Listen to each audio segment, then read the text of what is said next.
I don't have a watch problem or a car problem. I kind of have a biohacking problem. Most people that are watching this podcast have forgotten what it feels like to feel normal. And they're walking around at about 60% of their true state of normal. And by hydrating, mineralizing, and dropping the inflammatory cascade first thing in the morning, the light switch just comes right on. If you had a leaf rotting in a palm tree and you called a true arborist, a true botanist out to your house, they wouldn't even touch the leaf. They would core test the soil. And then they would say, you know what, Jesse, there's no nitrogen in this soil. And they would add nitrogen to the soil and the leaf would heal. Human beings are no different. When you are deficient in certain raw material, you get the expression of disease. So things like weight gain, water retention, poor focus and concentration, hormone disruption. Very often, in fact, in almost every case, you can link these back to nutrient deficiencies. I think there's two types of people out there, those that know about hydrogen, water, and hydrogen gas, and those that don't, or those that haven't read the studies and are attacking it. You can go to hydrogenstudies.com, and there are 1,300 peer-reviewed articles on there that you could peruse through. You can actually deselect the animal studies and read the human studies. I am an enormous proponent of hydrogen, water, and hydrogen gas. You want to see magic happen in human beings. You give their body the raw material it needs to do its job.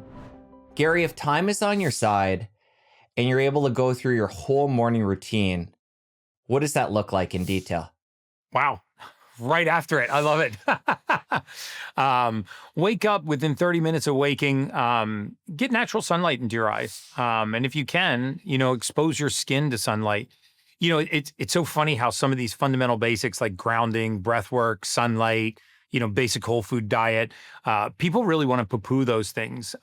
They don't really want to lend the credence that it deserves to, natural light entering your eyes. And I'm not talking about coming through a window. I'm actually talking about exposing your eyes to sunlight. We're such circadian creatures, and we've gotten so out of cycle with Mother Nature. We've gotten so out of, contact with each other, true connection, that getting sunlight into your eyes first thing in the morning is probably the cheapest and most impactful thing you can do to regulate your circadian sleep cycle that night. So within 30 minutes, I live in Miami. I've got a balcony, outside of my bedroom. So within 30 minutes of waking, I'm outside. I do 3 rounds of 5 deep breaths, up to 3 rounds of 30 deep breaths. I get natural light into my eyes. I usually just expose my skin to sunlight. I'll come inside and I use the David Goggins method of not negotiating with myself, and I'll get straight into a cold plunge. And if you don't have a cold plunge, you can do a cold shower. You can take Tupperware containers and make ice cubes in your freezer and dump them into a tub. That'll last 3 days in a tub at your house. You don't need to go to 7-Eleven and spend $20 on ice. But that hormetic stress first thing in the morning sets you up to handle stress throughout the day. And I prefer to cold plunge before I exercise. There's a lot of science behind not shutting down, muscle hyperplasia, muscle hypertrophy after exercise. So I would say wake up, get outside for 15 to 18 minutes, get natural light into your eyes, expose your skin to sunlight, come back inside, expose your body to cold, put your clothes on, and then I have a very specific supplement routine. So I take some of my supplements at that point, and then I'm usually, like right now, I'm training for a 5K. So normally I wouldn't be out for a run, but I go out straight for a run first thing in the morning, and then I'll do some weight training, and I'm ready to start my day. The other piece of your foundation, and I assume you do this when you can, is get your feet right on the ground. Absolutely. Grounding and earthing is a very real thing. The earth has a low Gauss current. And when we come in contact with the earth, we actually discharge into the earth. And this is measurable. So, I've posted on my Instagram many a time, holding a voltage meter, sticking one tip of it into the ground, holding another tip in my hand, and then just standing on top of my tennis shoes. And then all you do is just step off your tennis shoes and touch the surface of the earth and watch the meter peg out. So there is a low Gauss current that's coming from the earth. What that low Gauss current does is it actually affects the polarity, the surface polarity of your cells. So if I was to prick your finger, I do this to people all the time that don't believe in grounding. I used to have a microscope sitting on my desk back here, but I'll take a microscope, I'll prick your finger, I'll put a drop of blood on that slide, and I'll let you actually see your blood in real time. And what you'll notice is that your red blood cells are kind of clumped together and stuck together. They're not slithering around each other. And remember, if 2 surfaces of a cell have opposite charges, they attract. If they have the same charge, they can't touch. And when cells don't touch, you have all of that surface area to exchange with the outside environment. As soon as they touch, you lose that surface area. And cells eliminate waste, repair, they detoxify, they regenerate. In the community that they're soaked in, which is the serum of your blood. And so 15 minutes after doing about 12 to 16 minutes of grounding, you can prick your finger again, put that same drop of blood on the slide. You can try this at home. These microscopes are cheap. And you will see your red blood cells completely separate. And they'll almost look like eggs in, hard-boiled eggs in oil sort of slithering around each other. They all separate and they have this beautiful shape to them. And that's just from touching the surface of the earth. I'm at 210 feet and I have a condo on the 21st floor. So I actually sleep on a PEMF mat, very similar concept. But if you have the capacity to touch the surface of the earth for a few minutes every morning, I know a lot of people are in cold climates and can't do it, but if you can, that is one of the best ways to start your morning routine. Discharge into the earth, get natural sunlight into your eyes, get natural sunlight on your skin. We've been taught to fear the sun, and I've done lectures where I actually show a chart of the parabolic rise of skin cancer since 1950, but it's superimposable with the parabolic use of sunscreen. We're to the tune of almost 400 fold. We use more sunscreen today than we did in the 50s, but we have precipitously more skin cancer. And so why is that? And it's because first of all, we've been taught to fear the sun. And secondly, we eat a lot of pro-inflammatory foods and seed oils and things like that. And there are a lot of links between the oxidative process that's going on in the surface of the skin that is unrelated to the sun. It's related to our pro-inflammatory diet. And then the use of all of these chemical sunscreens, paraminobenzoic acid, PABA, which I think has been taken out of most sunscreens now. But since 2018, 23 brands of sunscreen have actually been pulled from the market for directly or indirectly causing skin cancer. And so just a short exposure to sunlight. Remember, in the first 45 minutes of the day, what we call first light, there's no UVA or UVB rays. There's just beautiful natural blue light from the sun. You start to make vitamin D3, cholecalciferol, from the cholesterol in your blood. And it resets your cortisol and your melatonin cycle. So it helps to raise cortisol and suppress melatonin. And the more we can get in cycle with the sun, the more circadian we are, the better our cellular biology performs. So easy things like exposing your skin to sunlight, getting outside and doing 5 to 30, or 3 rounds of 5 to 30 breaths first thing in the morning, hitting a cold plunge. And then I supplement. I have a very specific supplement routine. I take something called Perfect Aminos, which is all 9 of the essential amino acids. You can get other brands. You don't have to get that one, but I take something called Perfect Aminos. It's non-caloric, so it will not break a fast. So if you exercise fasted like I do, you can get the equivalent of 30 grams of whey protein with 0 calories, meaning the equivalent amino acids to 30 grams of whey protein, or about 15 grams of eggs. And you take all 9 of the essential amino acids. You take a mineral salt. I use one called Baja Gold. I think that's probably the cheapest biohack on the planet is Baja Gold sea salt, all 91 trace minerals. And so many of us, so many patients that came through our clinic system were mineral deficient. And these are really, really important cofactors in the human body. So I take a pinch of Baja Gold sea salt or a squirt of it out of the liquid minerals, and then I'll take a hydrogen water tablet, an elemental magnesium tablet that effervesces into hydrogen gas. Okay, so when it comes to grounding, we can go put our feet on the bare ground. You mentioned your PEMF mat. How do you feel about the grounding mats that you can plug into the grounding component of a wall socket? Are those any good? So I have mixed feelings about the grounding mats. For you to be grounded, you have to be in contact with that mat. Right. So it's one thing to ground your mattress, but that doesn't necessarily mean that you're grounded. Usually you have a mattress pad, then you have sheets. If you have an 8 sleep like I do, then that grounding mattress is not coming in contact with your skin. So you can actually take a grounding meter. They're also really cheap. You can get them for about $15 on Amazon. And what this grounding meter will do is when you touch it to something that is grounded, you'll see this green light come on. And what I've noticed with grounding mattresses, and the reason why I don't use them, is that the grounding pad, if you put a sheet over it, or you put a mattress pad, or you put an 8 sleep, and then you can press that meter into it as hard as you want, you actually don't see that you're grounded because you're not actually in contact with that mat. So my preference is actually true grounding. Now I have I'm a psycho, so I have an EMF tent over my bed.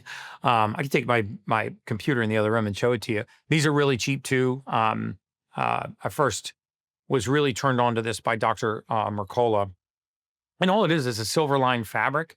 It's a PVC pipe that goes around the bed. It's a silver lined fabric. So there's zero EMF, no microwave, radio wave, 5G, Wi Fi, nothing inside that little cocoon. And the air flows through there nicely.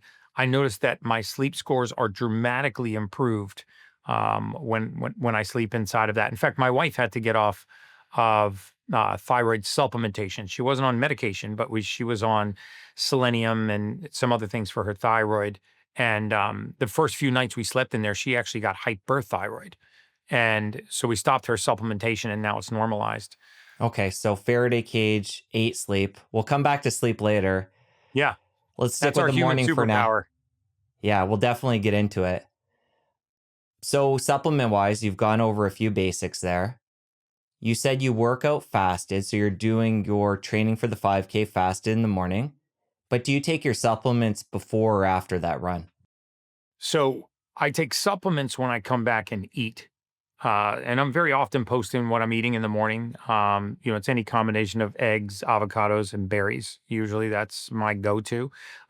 Just a fistful of berry, three to five scrambled eggs. Sometimes I'll put some shredded raw goat cheese. I have a really, really good a natural raw farm right down the road from me called Southwest Ranches. There's actually a website you can go to, by the way, that will tell you where the raw farms are in your area and where local farmers markets are in your area. If you want to actually source your own meats, line caught fish, pasture raised eggs, free range chicken, and ironically, they are usually as inexpensive or substantially less expensive than what you're getting in a commercial grocery store like like a Publix or a Whole Foods. So it's actually less expensive to eat direct farm to table, depending on the area that you're in. I'll make sure that I put the link to this site where you can put in your zip code and it will tell you where these kinds of farms are around you. We happen to be lucky because there's an Amish farm in the middle of the state. They raise their own cattle, chickens. They grow their own hydroponic vegetables, and it's amazing. So in the morning, I'll take the Perfect Aminos, the Baja Gold Sea Salt, and hydrogen, which I think is hydrogen gas is probably as a tool for inflammation and as a supplement, probably the greatest discovery of our millennia. This gas is a phenomenal selective antioxidant. It's incredible at restoring vasomotor, which is the 70% of our circulation that the heart does not do. Most people think the heart circulates all of the blood in the body. It doesn't. The heart only circulates about 30% of our blood. The balance of our circulation is microvascular. And that 70% of our circulation is done by an activity called vasomotor. So if you think of a snake swallowing a mouse, it's that kind of peristaltic-like activity. These are venules and capillaries. And 70% of our organ systems, the back of our eye, the majority of the vessels in our brain, liver, lungs, pancreas, kidneys, and our heart are not macrovascular, they're microvascular. And we never cater to the microvascular system. In my opinion and my experience, that microvasculature is the leading cause of idiopathic hypertension. It's probably the reason why the majority of people start wearing readers when they're in their 40s or their 50s. FYI, these are not readers. These are not prescription. They're just blue light glasses. Because people say I talk about how good my eyesight is while I'm wearing glasses. They're blue light glasses, guys, just for the record. So I get a lot of flack. They're like, oh, so says the guy wearing the prescription glasses that his eyesight's great. Photobiomodulation is also excellent for eyesight, but restoring that vasomotor circulation has so many incredible benefits. Fine lines and wrinkles, supplying the subdermal layer of your skin with the nutrients it needs. The vasculature is mainly microvasculature. Restoring deficient eyesight. Most people don't have issues with their rods, their cones, their macula, their retina. They have a compromised vasomotor circulation. And if you think you've got 63,000 miles of blood vessel in your body, and 70% of that is not being circulated by the heart, we really should do some things to cater to that portion of our circulatory system. Okay, so far we have the salt, We have the hydrogen water. And what was the third one? I'd take something called perfect The aminos, aminos, yes. which is all 9 essential amino acids. So many people take imperfect proteins in the morning, like a collagen powder. I'm not a big fan of collagen powder. I'm not saying you can't take it. It's a protein source, but it's an incomplete protein. Like you can't build muscle from collagen powder because it's deficient in some of the essential amino acids. You also can't have collagen show up in your skin as collagen. I think that's maybe the biggest marketing myth about it, right? We don't eat our nails to grow our nails, and we don't eat our hair to grow our hair, but people think you can eat collagen to grow collagen.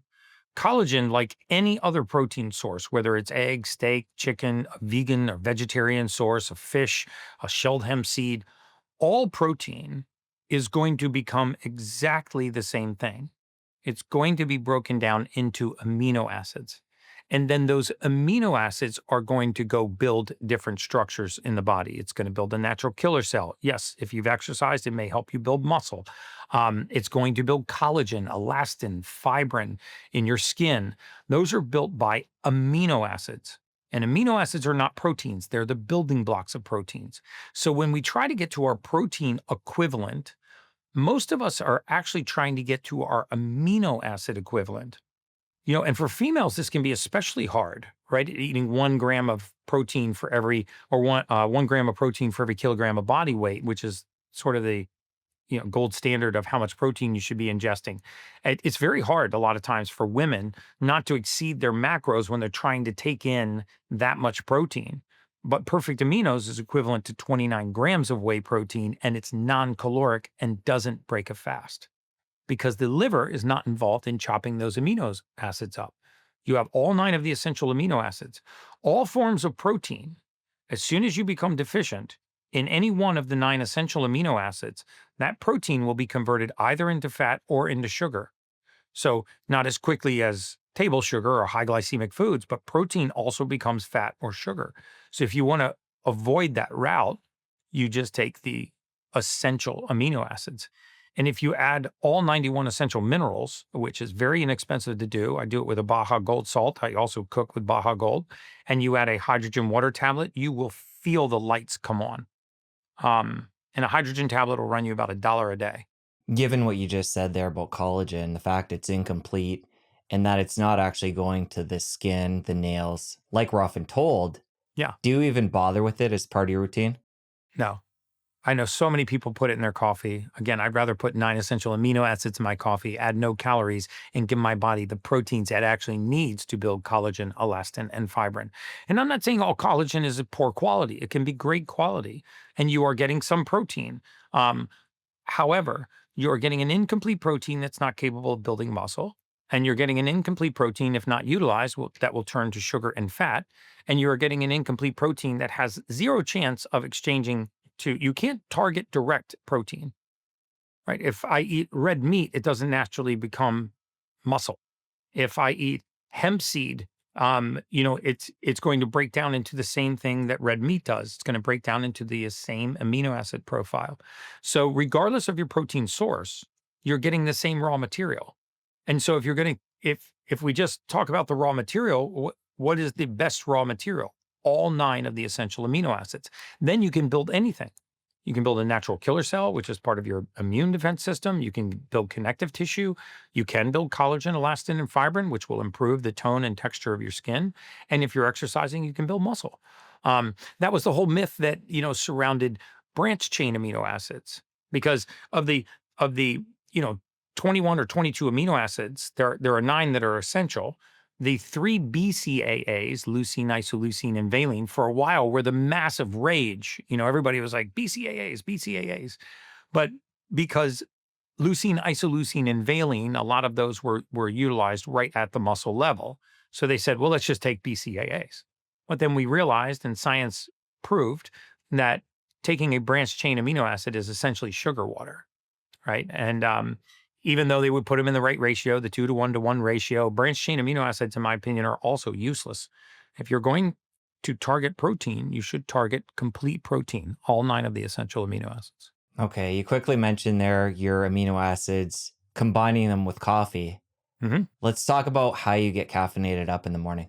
Yeah. So So this is a thing that's very near and dear to my heart. So much so that I'm actually launching the first of its kind low acrylamide certified organic, certified mold-free coffee. I'm not even going to tell you the name because I don't want to advertise my coffee here. There are lots of good mold-free USDA organic coffees out there. But please, if you are a coffee drinker, spend a little bit of extra money, marginally more money. It's going to cost you 10 to 15% more to get USDA organic certified mold free. Um, Coffee has a very specific type of mycotoxin called ochratoxin A. And depend on how it's stored, it may also have aflatoxins. And, not to sound like I'm fear mongering, but, my entire family, including myself, and got pretty severe ochratoxin A poisoning. We're big coffee drinkers. I'm a big fan of coffee. I was drinking a non mold free coffee, and I was able to trace my ochratoxin A poisoning back to my coffee, and I eat a lot of nuts too. It was the way that I was storing the nuts, pine nuts and pistachios, the raw shelled ones, and so I got this ochratoxin. There's a test called a vibrant wellness test, and I know we're going to talk about testing later. It's a urine test that you can do. You can order the kit online and do it at home. There are other ones too. I just think this is the best one. You'll urinate into this container, send it to a lab, it'll come back. You will be astounded at what is coming out in your urine. And one of the things that I believe is the underlying cause of severe chronic inflammation, it's also an underlying cause in chronic autoimmune conditions, are these fungicides, these ochratoxin A's, these aflatoxins, and these molds. I happen to live in the mold capital of the world. I'm in Miami, Florida, so we won the mold lottery here. So I know a lot about mold. I've written guides on mold detox and heavy metal detox. I've done challenges with 75,000 people, taking people through mold and heavy metal detox. I'm a big believer in getting those things out of the way so that your immune system can actually focus on policing itself, meaning policing us, rather than being distracted by these foreign pathogens. Well, let's talk about the I don't know if I specifics. answered your question or not. Well, I think that I was took a that was a U-turn good there. tangent, but let's come back to you in caffeine in the morning, what that looks like. Yeah, so I have a mold-free organic coffee that I get. I grind the beans, and then I put something in it called Alchemind, which is just reduces the acid, but it has MCT oils in it. So I take a little bit of MCT oil. I take the Alchemind. Um, I'll take the Perfect Aminos, the Baja Gold Sea Salt, and hydrogen. I'll whack that back, and then I'll take another bottle of just hydrogen water when I go out for a run. And then I'll go out for a run. I'll usually try to also do some weight training because I noticed that, obviously, like everybody, the more cardiovascular exercise you do, the more weight it strips off your body. I have a tendency to get very, very lean. So I'll weight train when I'm done. And then when I get back, it's all about proteins and fats. So half an avocado, eggs, I'll drizzle extra virgin olive oil on there, which people are like, wow, isn't that a lot of fat? Yes, it's a lot of fat and a lot of protein. And then I usually will take a fistful of berries and put those on a plate. Berries are lowest on the glycemic index. So blueberry, blackberry, raspberry, strawberry, these are going to be significantly lower than mangoes, apples, oranges, or other fruits that we throw into a blender. So I'm a big berry fan. I eat those in the morning, and then in my other two meals, I intentionally try to include some type of fermented vegetable. The further that I go down the fermented vegetable route, the more convinced I am about the need for fiber, and not just fiber that is insoluble, that creates bulk, but also soluble fiber that turns into these free fatty acids. Because these free fatty acids have very profound anti-inflammatory and antioxidative effects in the body. They're excellent for your endothelium, for the lining of your blood vessel. They're excellent to improve vascular laxity, that sort of garden hose kind of feel rather than a PVC feel to your vascular system. And so try as much as possible to get everything that I can from whole foods. And that's really where the research is, right? I mean, if you look at blue zones, or if you've read Dr. Walter Longo research um, from it's not Berkeley, it's uh, UCF, I think in California, University of Central Florida. I mean, Central California. He's probably the leading authority on intermittent fasting and uh, time restricted eating and fast mimicking diets. Wrote a book called The Longevity Diet. But when you really look at blue zones, there's no continuity in diets, right? So it wasn't dogmatic dieting that extended life. It wasn't keto, paleo, pescatarian, vegan, vegetarian, Atkins, raw food, carnivore. It was eating whole foods. It was the absence of processed foods, zero, that extended life. The two non-negotiables in those regions, all of them, were a sense of community and purpose and mobility into later in life. So if we actually follow the big data and not the dogmatic, Instagram influencers, then you would be following a whole food diet. You would incorporate mobility as a non-negotiable into your daily routine. And you would start thinking about restoring connection to Mother Nature, connection to each other. We think that we're connected through our iPhones. We're the most disconnected society in the world. So I try to spend, the summers out in Colorado, reconnecting with my wife, reconnecting with nature. I've built a community online, not just people that I Instagram to, but a community of VIPs, like-minded people that are helping each other reach their goals. And so developing community and sense of purpose, and mobility and whole foods, those are the secrets. I mean, I have every modality known to mankind. I've got hyperbaric chambers, I've got red light therapy beds, I got cryo chamber, I got hydrogen nano baths, which are all great. And before you buy a Ferrari, I would buy one of those. I don't have a watch problem or a car problem. I kind of have a biohacking problem. But not until you're just taking care of those foundational basics. Okay, so to come back to your morning, you're having your supplements, you're exercising, you're coming back having breakfast. Do you ever push that back after exercising and tighten up that eating window? And then as an adjunct there, Mhm. when do you close your eating window at night? It's usually not longer than 12 hours. So I never stretch it out more than 12 hours. I'm usually back and eating around 8 a.m. And so I won't put any solid food in my mouth after 8 p.m. I'm usually in bed by 10:30. That's my target bedtime. I notice the more consistent I am with going to bed, the better my sleep scores are. And I track my sleep scores both through the 8 Sleep and through Whoop.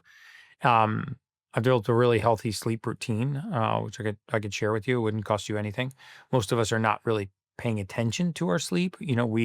Sleep is probably the most bullied thing in our schedule. It's sort of the stepchild of our day. When you ask most people what they do to go to bed, they go, "What do you mean? I just got to get in bed." And then you say, "Well, what time do you go to bed?" Well, whenever I'm done my whatever I have to do for the day. Um, and so I'm usually eating between 8 and 9 o'clock in the morning. I'm not super rigid and dogmatic about it, but it is always very high fat and very high protein. Um, and I do eat a lot of grass fed meats. I eat a lot of pasture raised eggs. I eat a lot of free range chicken. I eat a lot of line caught fish.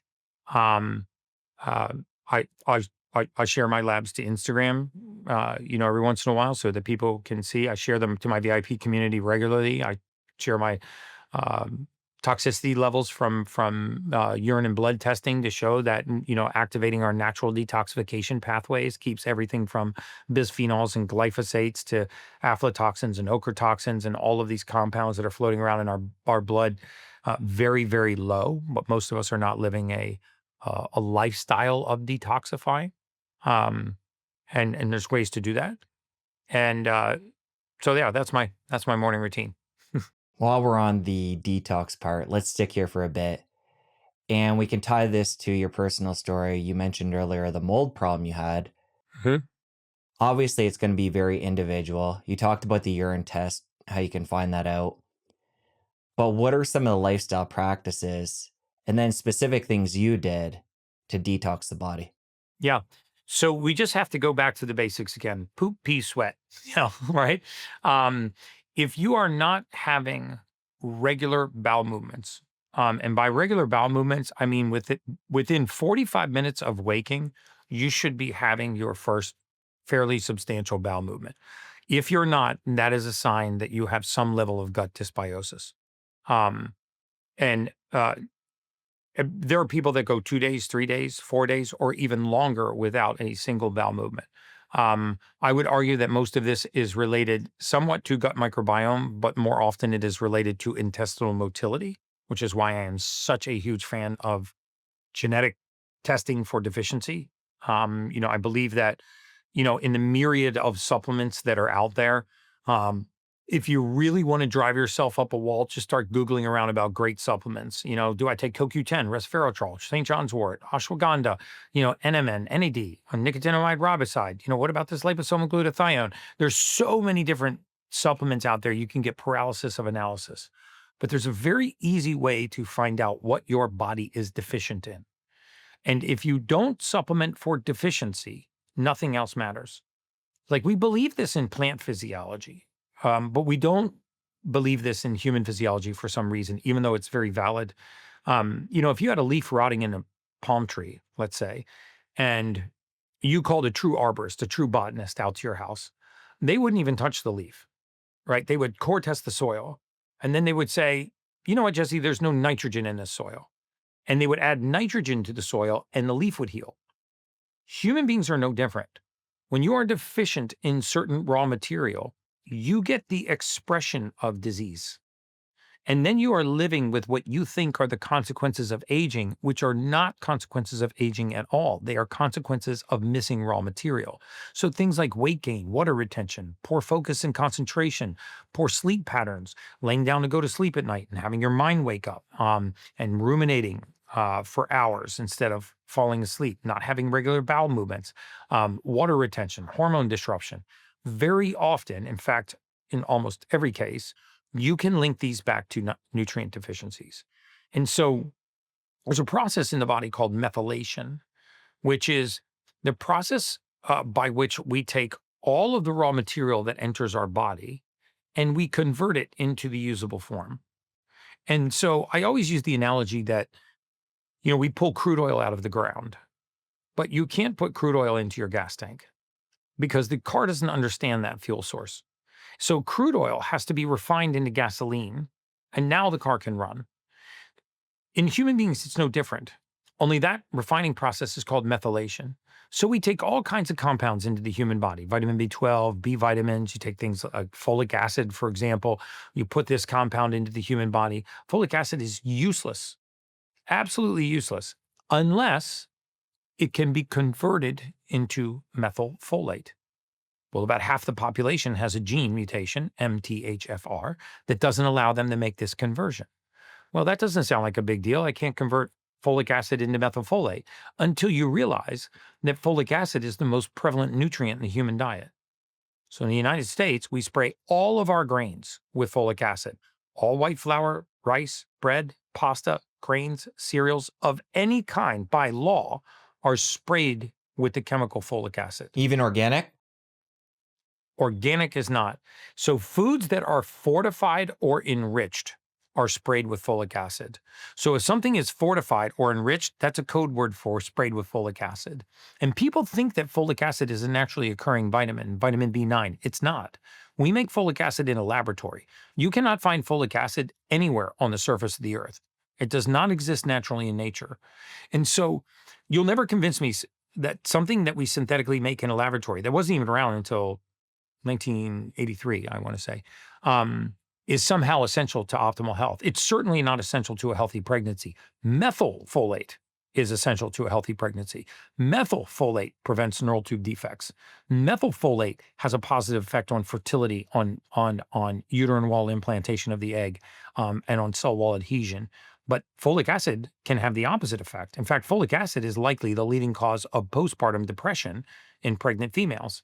Even though postpartum depression, we call it postpartum, it begins during pregnancy, but it usually coincides with a woman, because she was told by her OBGYN, starting to take high doses of folic acid.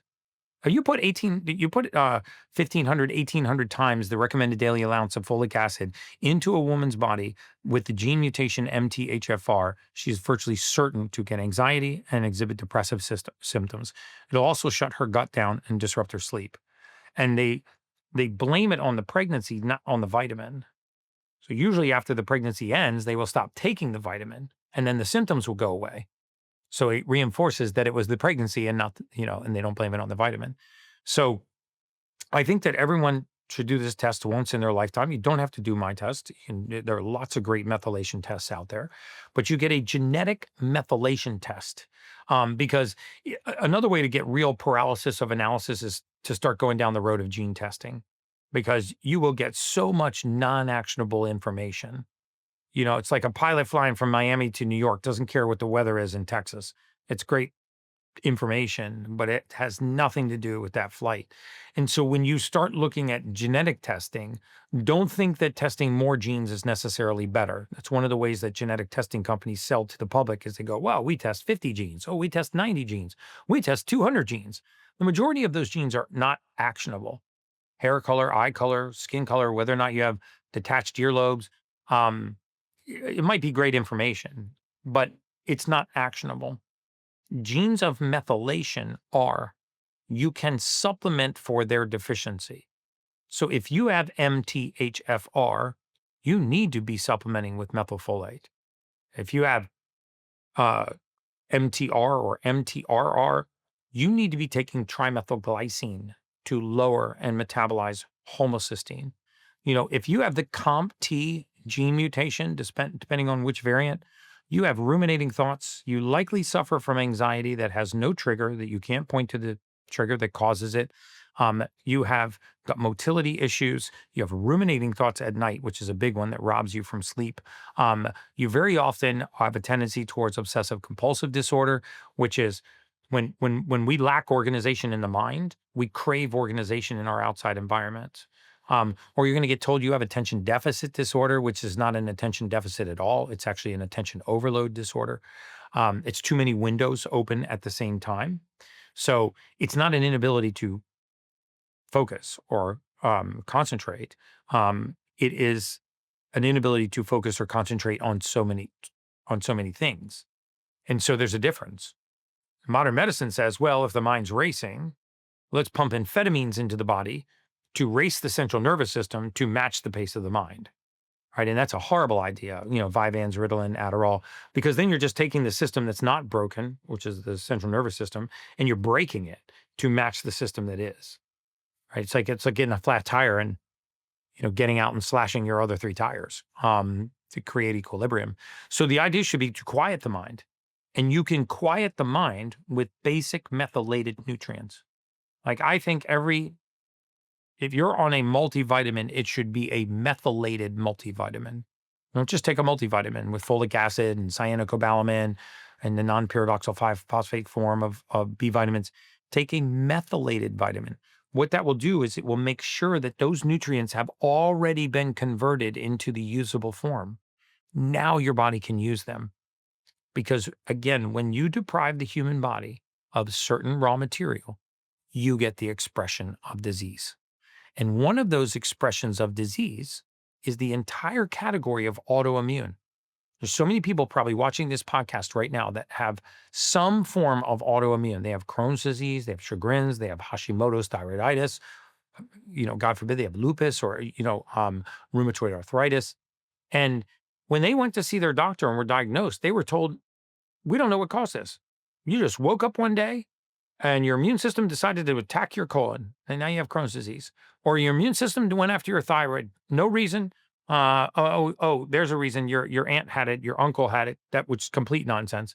Hashimoto's thyroiditis is not carried on the genome. Neither is type 2 diabetes. Neither is hypertension.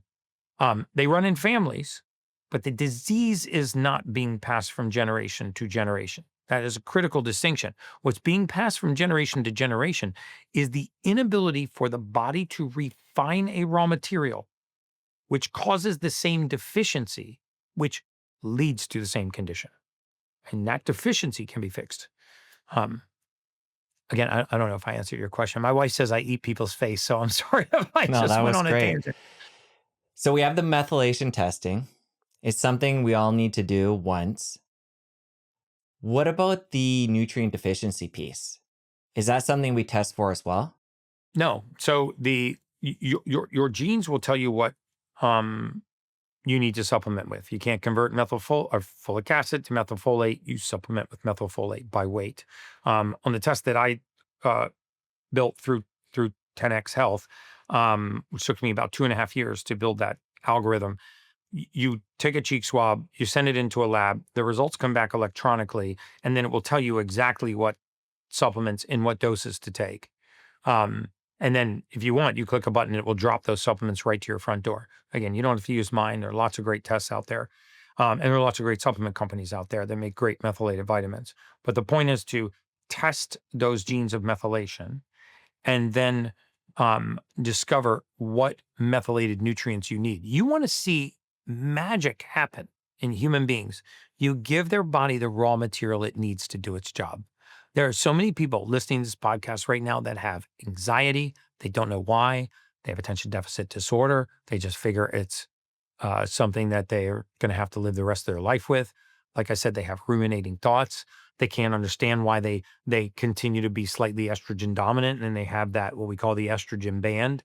And nothing is more frustrating than in a female than to be doing everything right, eating right, exercising, getting decent sleep, and still not being able to lose that water weight around your flank, which is generally slight estrogen dominance, because these genes of methylation, specifically COMT, catechol O-methyltransferase, also eliminate in women eliminate estrogen. They send estrogen down the E2 pathway, and so you're doing everything right, and and I'm just picking on the ladies here for a minute because there seems to be a plethora of females that come through my clinic system with the same problem, and they're like, Gary, I don't get it. I wake up in the morning, fasted, I have a cup of black coffee, I go to Orange Theory, I go hammer down for 55 minutes. I've been doing that for 3 months, 5 days a week, and I haven't lost a single pound.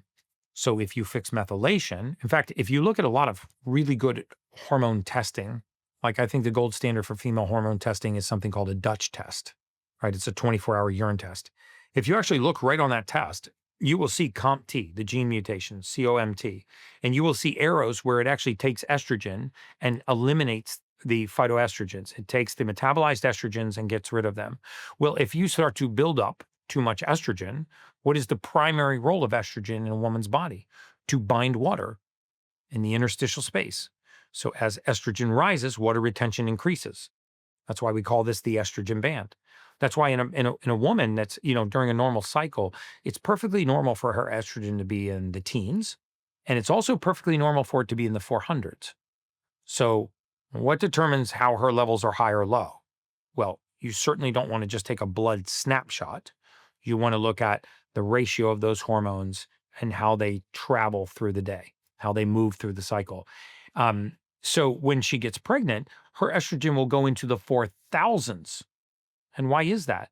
To retain water, to swell the uterus, to pad the uterine wall, to protect the fetus. But you don't want that post-pregnancy. You don't want to be retaining a lot of water. And you may be retaining water and estrogen dominant, not because there's anything wrong with your hormones, but because one of your methylation genes is broken that you could easily supplement for and begin to catabolize estrogen, and that problem goes away. You've already stated the fact that we don't want people to become overwhelmed and just drop all this and forget about it. When it comes to testing, I want to make sure we're really clear on what the biggest impact tests are. So we've talked about testing for mold. You mentioned the Dutch test for hormones. Yeah. You've talked about the methylation genetic test. What would the basic package look like? And if it's different male and female, adult, what would that look like? Here's how I would start. I think every human being should do a genetic methylation test once in their lifetime. You do it once. You do it on your kids once. You can do it on an infant because the genes you're born with are the genes you die with. That test will cost you anywhere between $195 and $600, depending on the test. And you do that test once in your lifetime. You will never repeat that test. And that's why I'm such a fan of it. That will tell you where you start on the supplement bandwagon. So it clears all of that noise about what should I be taking? My uncle is taking this new glutathione, but my buddy is taking an MN, and my coworker is taking resveratrol, and this guy is taking CoQ10, and I'm supposed to take this super greens, and you can just get paralysis of analysis. So stop asking the outside world and start asking your inside world. and it will give you a very specific set of answers. And then you start on a methylated multivitamin. And the second thing I would do is if you're going to move to blood testing, I would look at these three categories in your blood. I would look at your uh, glycemic profile, which is simply your glucose, your hemoglobin A1C, and your insulin. Okay. That is truly where the rubber meets the road. When we talk about metabolic syndrome, which is this complex of hypertension, high triglycerides, low HDL, hypertension, insulin resistance as a single comorbidity is one of the major, it contributes to more comorbidities than any other morbidity factor. And I used to be a mortality expert for large life insurance. So when you take any disease etiological process, you add anemia, you get one cofactor. If you add insulin resistance, you exacerbate cardiovascular disease, you exacerbate the risk factor for all-cause mortality, you exacerbate the risk factor for autoimmune, you exacerbate the risk factor for certain forms of cancer, you dramatically exacerbate the risk factor for atherosclerosis, arterial sclerosis, and metabolic syndrome. So insulin resistance, if you're going to control anything, you want to be aggressively controlling your blood sugar, right? Hemoglobin A1C is the 3-month average of your blood sugar. Insulin is a level fasted that will tell you how much insulin is needed to keep your blood sugar under control. The second category I would tell, and not even a functional medicine doctor, any primary care doctor can run these tests. And usually I would hope anyway, they're part of a routine annual physical exam. The second thing I would look at is I would look at your hormone profile. And here's what's critical when you're looking at hormones, especially if you are a young menstruating female or you are a male under 50 years old. You don't just want to look at your testosterone, free testosterone, and what's called luteinizing hormone, follicle stimulating hormone. You want to look at the raw material that supplies that chain. Again, because if we're deficient in certain raw material, you will be deficient in your capacity to produce hormones. So very often, I would say about 70% of the time when I consult to hormone therapy patients that qualify, I don't have patients, I have clients, hormone therapy clients, that qualify for hormone therapy, about 70% of the time, we don't put them on hormones. We put them on the raw material for the body to make hormones. So here's 3 things you want to test. You want to do a hormone panel, standard hormone panel.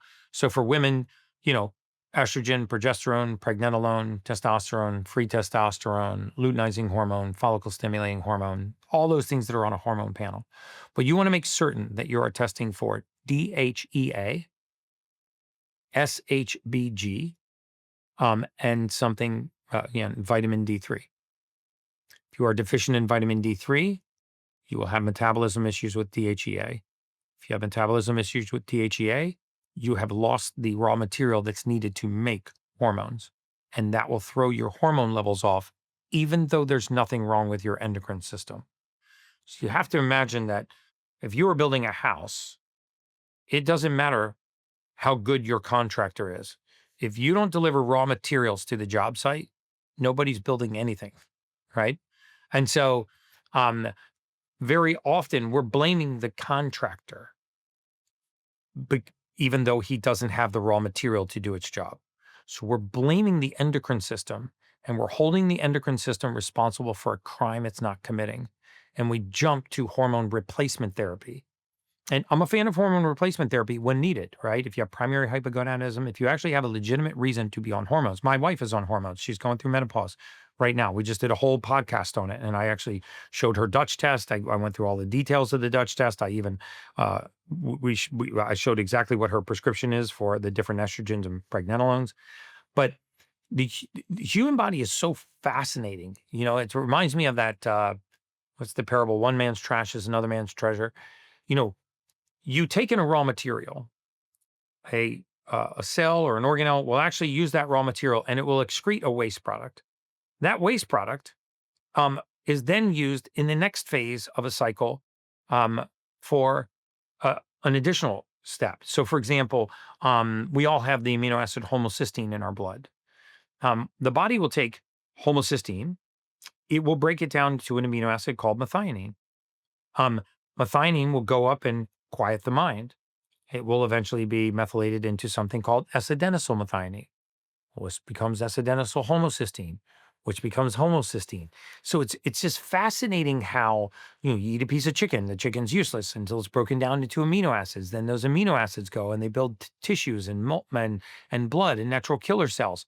So going further backward on the chain and getting to the raw materials that build hormones, vitamin D3, DHEA, looking at a protein called SHBG, sex hormone binding globulin, which artificially lowers your, especially testosterone and free testosterone levels, and making sure that you have the hormones and then you have the precursors, and then you look at the levels of the precursors. I promise you, if I was able to magically stick a syringe in the arm of anybody listening to this podcast and just suck out the DHEA, your hormone levels would collapse. Not because there's anything wrong with your endocrine system, but because you're missing the raw material. So those are the three areas I would do. I would start with a genetic test, then I would do a basic blood panel. The time that I would actually move to what I call the big four are if you are having unexplained symptoms that cannot be answered by classic labs. So often people are like, I just have crushing brain fog. I get a great idea in the bedroom. I walk to the kitchen. I wonder what the hell I'm doing in the kitchen. And it's happening more frequently. I can't find my keys, my wallet. Um, I'm not able to focus and concentrate. I just don't feel like my short-term recall is what it was. So you're at a dinner party and you forget somebody's name. Or you just have this crushing fatigue, or you have weight gain for no unexplained reason. You have diffuse joint pain. You have one of those unexplained symptomology, and it's not showing up on your labs. And your doctor's telling you it's all in your head or that your labs are fine. And this happens more frequently than you can imagine. Your kidney's fine, your liver's fine, your hormones are even fine, but you just feel off. That's when I would test for the big four: mold mycotoxin, heavy metal, parasite, virus.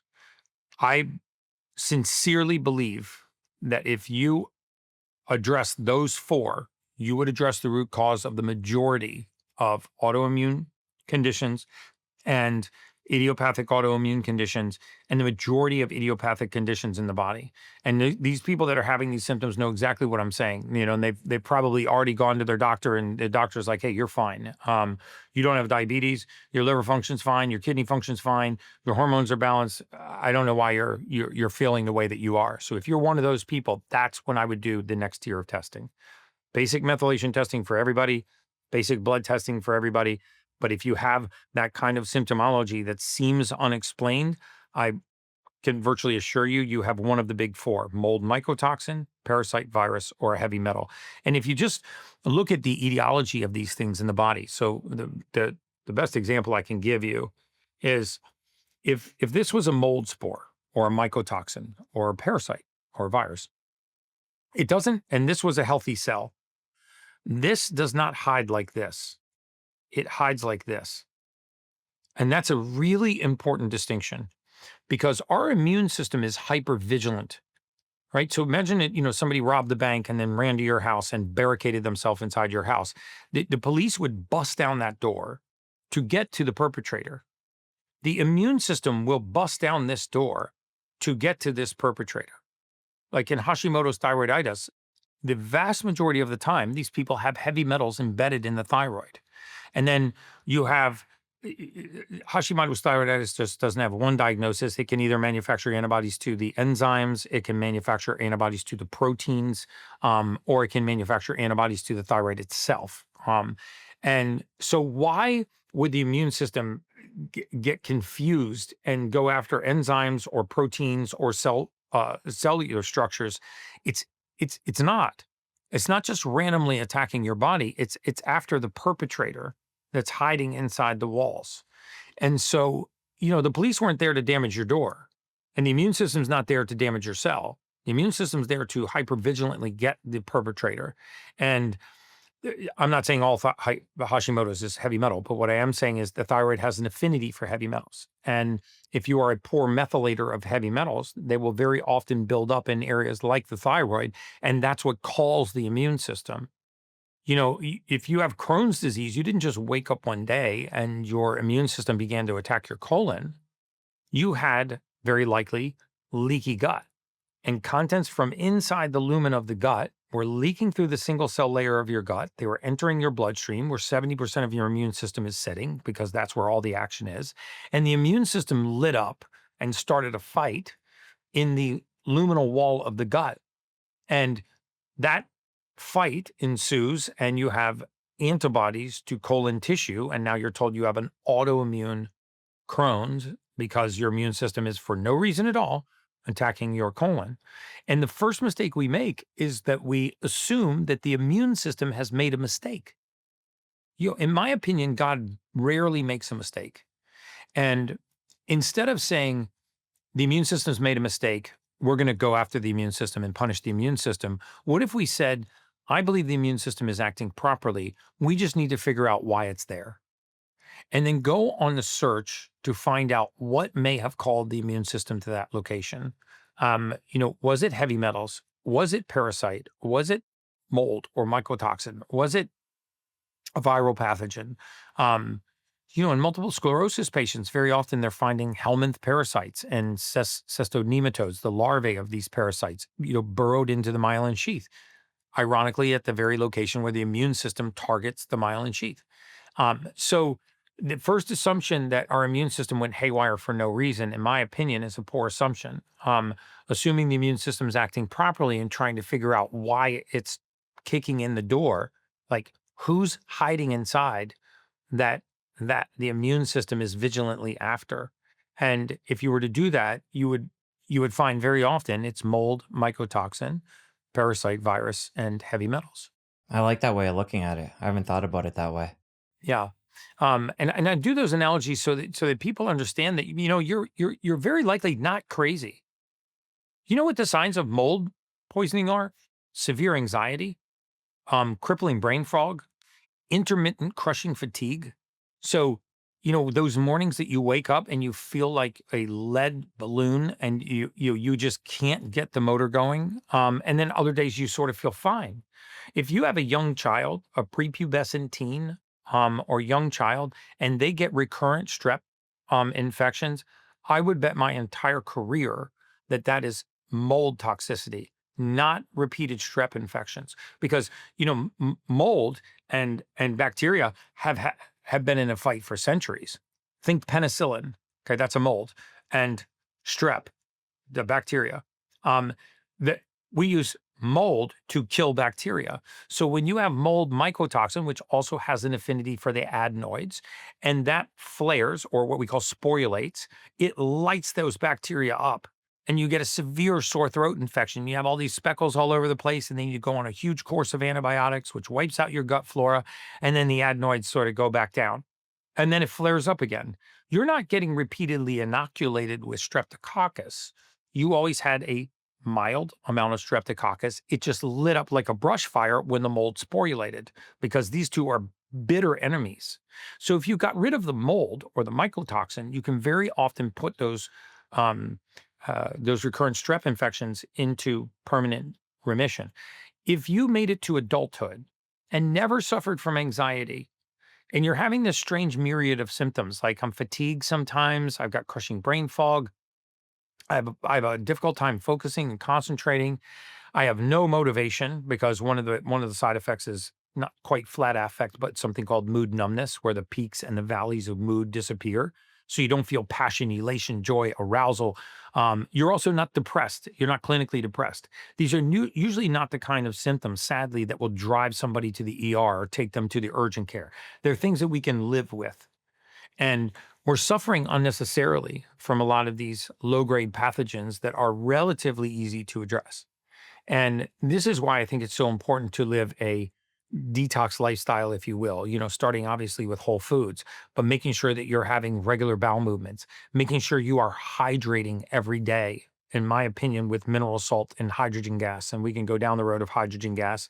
I think it's the greatest. It's not even a recent discovery, but now that the science has proven the efficacy of hydrogen, I think everyone should be taking hydrogen tablets or drinking hydrogenated water. I used to be a fan of hydrogen water bottles. I'm no longer, because those seals break down over time. They're extraordinarily expensive, and the amount of parts per million that they make goes down over time. But for $1 a day, you can get 12 part per million hydrogen gas every single day in your drinking water, and use hydrogen as a selective antioxidant to restore that homeostasis. And um, so if you're one of those folks and you do something like a Vibrant wellness test, I have no affiliation with them, by the way. And you can use any test, but something like a Vibrant total detox test, you you very likely will see that perpetrator pop up in red. And you're like, I've had severe mold toxicity. So like I said, if you've made it to adulthood and you've never suffered from anxiety, and now you're a middle-aged adult, and all of a sudden you just are suffering from anxiety out of the blue, that is almost certainly an indication that you have mold toxicity. The most severe cases of anxiety that resulted in agoraphobia, fear of leaving the house, that I participated in, um, all had mold toxicity. Okay, so we've gone over the testing. We've touched on the hydrogen water a few times, but I want to go a bit deeper there. Sure. You mentioned you're no longer using the bottles, you're sticking with the tabs. Are you always drinking hydrogen water, or do you ever have any other water?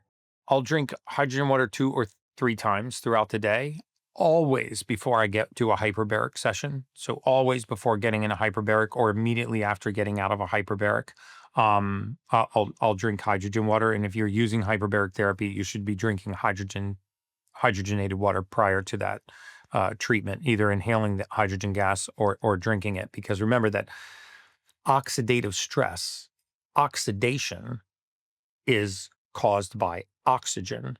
One of the reasons why people that live at altitude have precipitously longer life expectancies is that the amount of oxygen that is coming into the system is commensurate with the amount of oxygen that's being utilized. When we have excess oxygen, oxygen becomes a free radical, and creates oxidation, especially in phospholipid membranes and our cell membranes, but also is a part of other reactive oxygen species, superoxide, which is good in at certain levels, but superoxide in high levels causes oxidative stress. Hydrogen peroxide is excellent at certain levels. When it becomes too high, it causes oxidative stress. Hydroxyl free radicals have no use in the body other than causing damage. And what's interesting about hydrogen is hydrogen selectively targets these. So there is a pathway, not to bore your audience to tears, but there's a pathway in our cellular biology called the NRF2 pathway. This is a pathway that directly affects the DNA. It's a protein signaling pathway for the DNA. And the NRF2 pathway will influence the DNA to create antioxidants. So if you have superoxide, it will create superoxide dismutase. It will create catalase. It also creates glutathione. Because one of the prevailing theories that I think is a horrible idea is that the more antioxidants we take, the healthier we are. You can way overdo it on vitamin C. You can way overdo it on glutathione. You can way overdo it on quercetin, elderberry, all of these antioxidants that drive reactive oxygen species too low. Not all oxidation or reactive oxygen species are bad. You want to maintain a balance. Only hydrogen gas has the capacity to act as a selective antioxidant. I'm not aware of any other selective antioxidant on the planet that you can ingest. So if you took too much hydrogen gas, because 10% of your body weight is hydrogen, you would have no consequences. If you take too much vitamin C or too much quercetin or too much elderberry or too many antioxidants, you can severely damage your cellular biology. You can actually have severe disruption in the mitochondria because you have reduced reactive oxygen species too low. So hydrogen gas is a selective antioxidant. You can bathe in hydrogen. gas. It will go right transdermal. Um, I have put people into, and this is all over the public media. Look up Sean Ryan's testimony on hydrogen gas. He's a former Navy SEAL. He came to my house to do a podcast, and and he was telling me that he had pain, like, basically everywhere in his body from just from being in the special forces for so many years. And I said, dude, you got to get in my bathtub. And he was like, and his answer was, I just met you. And I was like, I'm not going to get in there with you, Sean. I'm going to put you in there by yourself, and I'm going to run hydrogen gas into the tub.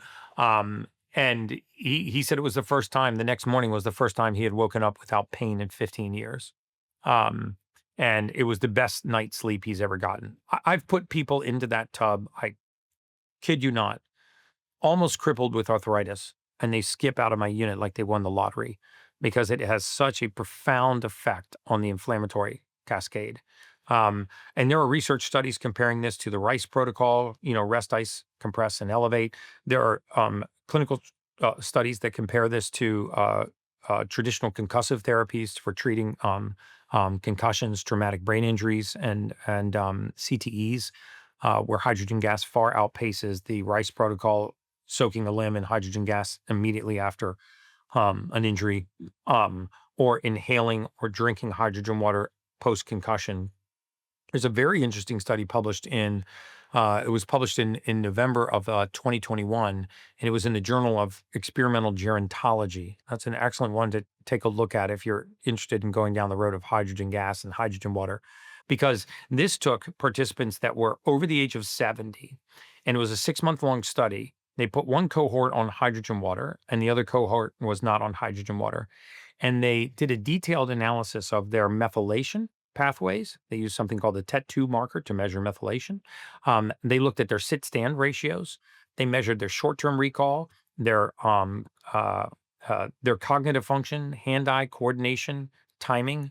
Um, they also looked at their levels of vitamin D3, their utilization of vitamin D3. They looked at inflammatory markers like C-reactive protein, homocysteine, creatine phosphokinase. And across the board, you saw dramatic improvements in the hydrogen water group, and you saw paucity or an absence of those improvements in the control group. And I mean, I think there's two types of people out there: those that know about hydrogen water and hydrogen gas, and those that don't, or those that haven't read the studies and are attacking it because they haven't read the studies. You can go to hydrogenstudies.com, and there are 1,300 peer-reviewed articles on there that you could, peruse through. You can actually deselect the animal studies and read the human studies. I am an enormous, enormous proponent of hydrogen water and hydrogen gas. Okay. Big fan of hydrogen water. Yeah, I'm a big But fan. you're only as good as the water you're using as your base. We have a wide array of different waters to choose from. Tap, which both of us I know would urge against, but we also have RO water, spring water. Urge against. I mean, as soon as you get For sure. some financial wherewithal, you should get water filtration, at least in the area where you're drinking in your house. What do you do for yourself? What do you use as the base that you put your hydrogen tabs in? So I use filter water. I'll drink, there's 3 types of bottled water I drink. One is called the Fora. This is not cost effective, but I also drink Saratoga, which comes in glass, and I drink Icelandic, which comes in glass. But the vast majority of the time, I am drinking 4-stage RO filtered water that is remineralized. If you put water through for the 4 stages of reverse osmosis, you've essentially killed its structure, because water it actually has chemical properties, but it also has physical properties. But it's devoid of all minerals, devoid of all electrolytes. Now you've removed the chlorine, the fluoride, the polyfluoroalkyls, and the pharmaceuticals and everything else. So I have a really good water filtration system in my house, especially where we drink. I filter the water that comes into the house, but I also really filter the water that comes out of the tap in the kitchen. So I take that water that's gone through 4 stages of reverse osmosis, and I just add mineral salt, Baja Gold salt. I'll add, I add perfect aminos and hydrogen to it. And that's the first thing I do in the morning: hydrate, mineralize, and get all 9 essential amino acids. If you just tried that for a week, you would see a profound difference in your, what I would call your waking energy, your cognitive function, just that sense of clarity and zen that you have.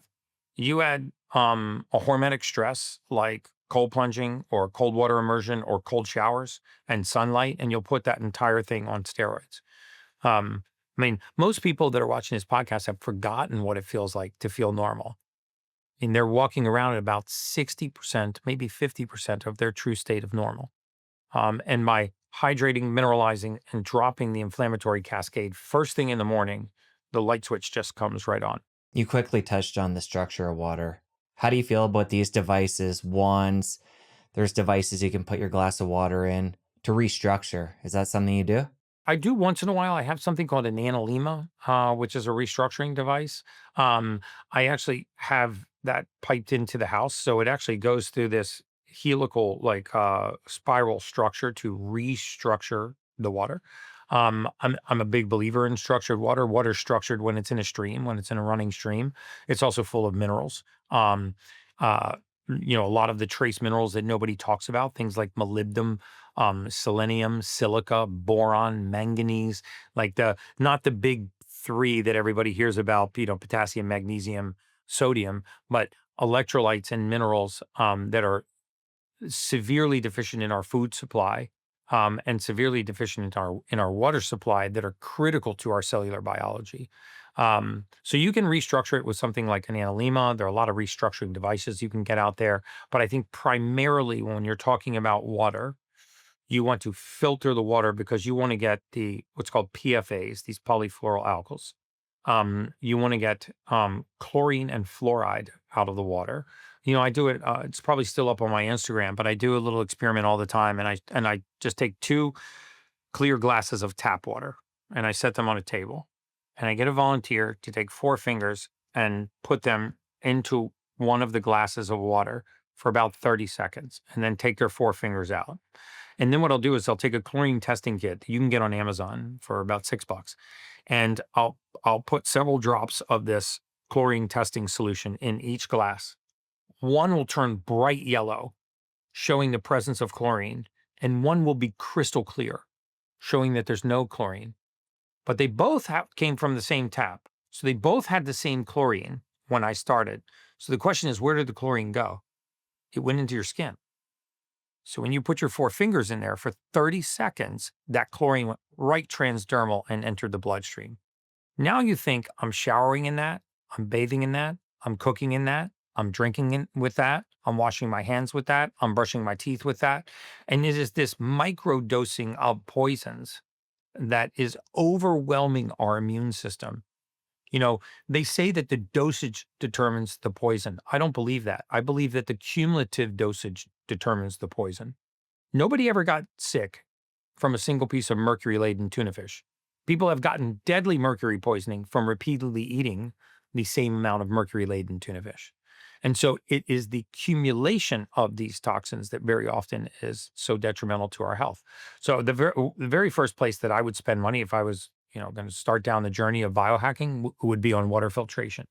Um, before you get to the exotic things like red light and a hydrogen bath and a hyperbaric chamber or something like that.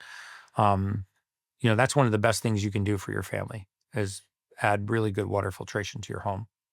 And fluoride, sadly, if you look at the 2023 and 2024 National Toxicology Program, where they actually looked at about 3,600 municipalities, and this is widely available online. If you look at National Toxicology Program fluoride study, it will come right up. I think it was about 3,600 municipalities, and in every municipality that they studied, there was a corresponding increase. And so, as the level of fluoride went up, the IQ went down. So, as the level of fluoride increased in the water, the IQ in that region went down, especially in prepubescent teens, that developmental phase, they're very, very susceptible to that. If you actually go to the National Institute of Medicine at the National Library of Health, you'll see that fluoride is categorized as a neurotoxin. So there's absolutely marginal, if any, benefit at all to drinking fluoridated water and preventing tooth decay. You can get fluoride treatments at your dental office, but the drinking fluoridated water and its correlation to tooth decay, somebody please find me a study that shows that drinking fluoridated water has a positive impact on reducing dental caries, or what they call uh, cavities. So we put a neurotoxin in our water, because fluoride, for the record, is actually something called fluorosilicic acid. Fluorosilicic acid is the waste product from phosphate fertilizer production. So we produce billions of metric tons of phosphate fertilizer in this country. When we don't remove the fluorosilicic acid, it can burn the root of the plant. So we take the fluorosilicic acid out, and that's called fluoride. And then we dump that fluorosilicic acid into our municipal water supply, and then we drink it. And so I'm not a big fan of fluoride or fluoride toothpaste. I'm a huge fan of filtering your water. All right, Gary, I know we're coming up on time soon. Couple loose ends I want to make sure we tie up before we do. Sure. So I'm going to throw them both at you and I'll let you take them and run. One being supplements as a whole. We've talked a lot about different supplements. And obviously, it's going to depend on the person, depend on their methylation testing and such. But what is the baseline supplements everybody should at least consider? And then two is continuing your nighttime routine and the different products you use. We've already talked about the 8 sleep and the Faraday cage. Yeah.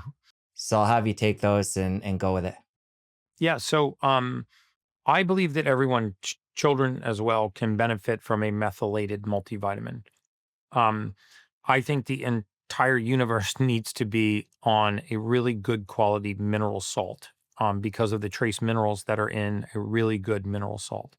And the reason for that is just the level of mineral depletion in our soil. If you looked at a soil lineage study between 1945 and today, you would see a dramatic reduction in the mineral content of the soil. So when the soil is demineralized, so is the plant, so is the animal that is eating on that soil.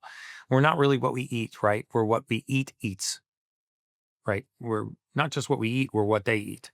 And so our plants are eating from the soil, our animals are eating from the grass, or at least hopefully they are. They're not, they're farm raised.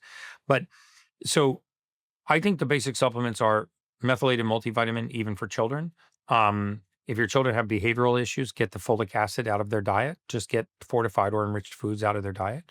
I believe everyone can benefit from hydrogen tablets. I take one called H2 Tab.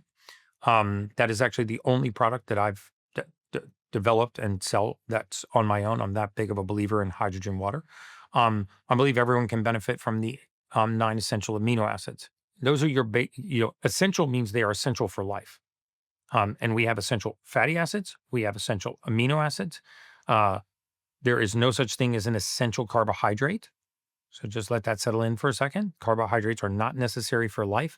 So we should be the most judicious when we make carbohydrate choices. I'm not saying don't eat them. I'm just saying that's where we should be the most judicious. So I think everyone can benefit from a methylated multivitamin, a hydrogen tablet, and an amino acid.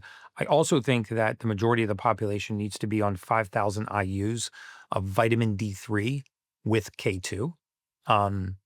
We don't even have enough time on this podcast to go into all the benefits of vitamin D3, but just to put it plainly, it is the only vitamin that human beings make on our own. So just think about that for a moment. If I tested your blood, there would be hundreds of vitamins in your bloodstream. You're only capable of making one. And you don't need to eat. You don't need to drink. You need to do anything. You just need to expose your skin to sunlight and have cholesterol in your bloodstream. That's how you make vitamin D3. It's called cholecalciferol. That is, if I was to pick a single nutrient in the human body, that's the most important. It acts like a hormone. It's a calcium transport molecule. It's heavily involved in nearly every aspect of the immune defense system. So 5,000 IUs of vitamin D3 with K2, and a good omega-3 fatty acid, one of the best of which is really good extra virgin olive oil. So you can actually get that from your food sources. If you have mold toxicity, take a black seed oil. I'm not a huge fan of capsulized fish oils. The majority of that testing they do turn rancid even inside the capsule. So if you're getting your DHA and EPA oils from a fish oil capsule, I would switch to something like a krill oil or something like a black seed oil. But if you like extra virgin olive oil in the Mediterranean and in the blue zones, they were drinking 2 liters, not just drinking, but utilizing 2 liters, ingesting 2 liters of extra virgin olive oil a week per person. So there are lots of healthy benefits from those oils. And then, getting good sleep is about just developing good sleep hygiene. So there are 4 or 5 things that you can do that will cost you nothing or next to nothing that would dramatically improve your sleep. One of which is taking a magnesium supplement before bed at night, especially if you're one of those people that has ruminating thoughts. Magnesium threonate is very good for sleep. Glycinate and citrate are very good for gut motility. So I take a supplement that has all 7 forms of magnesium at night before bed. I'm not a big fan of melatonin, but taking a magnesium supplement before bed, um, darkening the room as surgically dark as you can make it, dropping the temperature to 69 degrees Fahrenheit. I know that sounds very cold, but sleeping in a cold room there are lots of evidence that shows that this improves our sleep cycle, especially deep and REM sleep. Um, and then before bed, um, you know, we set alarms to wake up. We don't set alarms to go to bed. So I'm a big fan of setting an alarm 15 to 30 minutes before you need to go to bed. Just to sort of remind you, hey, I need to just start this wind down cycle. And that's when you can set your phone aside 6 feet away from your head. You can turn off your Wi-Fi if you have the capability to do that. You can take a contrast shower if you're one of those people that ruminates.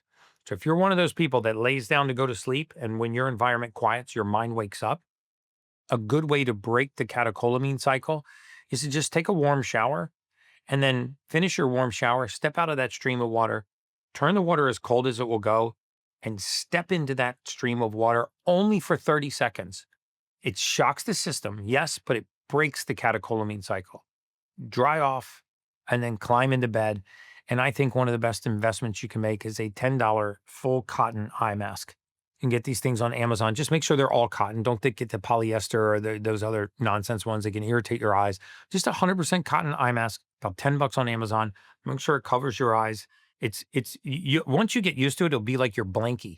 It's like you'll never want to go to bed. You're like a baby. I never want to go to bed without this thing. If you've never actually slept in pure darkness, you're in for a treat. And if you wake up at night, you can lift it, right? Those would be my recommendations for sleep. If you really want to maximize sleep, stop the alcohol and don't eat 2 hours before bedtime. All right, Gary, we're going to leave it there for today. Really enjoyed the Awesome, man. conversation. We're going to link up your website, your social media, everything in the show notes. Thank you.